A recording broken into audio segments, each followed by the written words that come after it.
Change yourself and not the world. Long ago, people lived happily under the rule of a king.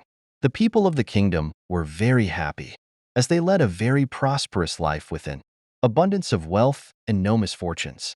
Once, the king decided to go visiting places of historical importance and pilgrim centers at distant places.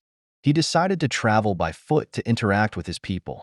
People of distant places were very happy to have a conversation with their king. They were proud that their king had a kind heart. After several weeks of travel, the king returned to the palace.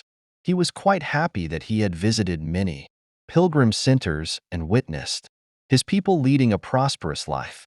However, he had one regret. He had intolerable pain in his feet, as it was his first trip by foot, covering a long distance. He complained to his ministers that the roads weren't comfortable and that they were very stony. He could not tolerate the pain. He said that he was very much worried about the people who had to walk along those roads, as it would be painful for them too. Considering all this, he ordered his servants to cover the roads in the whole country with leather so that the people of his kingdom can walk comfortably. The king's ministers were stunned to hear his order, as it would mean that thousands of cows would have to be slaughtered in order to get sufficient quantity of leather, and it would cost a huge amount of money also.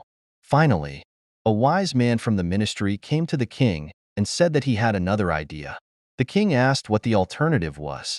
The minister said, "Instead of covering the roads with leather, why don't you just have a piece of leather cut in appropriate shape to cover your feet?" The king was very much surprised by his suggestion and applauded the wisdom of the minister. He ordered a pair of leather shoes for himself and requested all his countrymen also to wear shoes. Moral: instead of trying to change the world, we should try to change ourselves.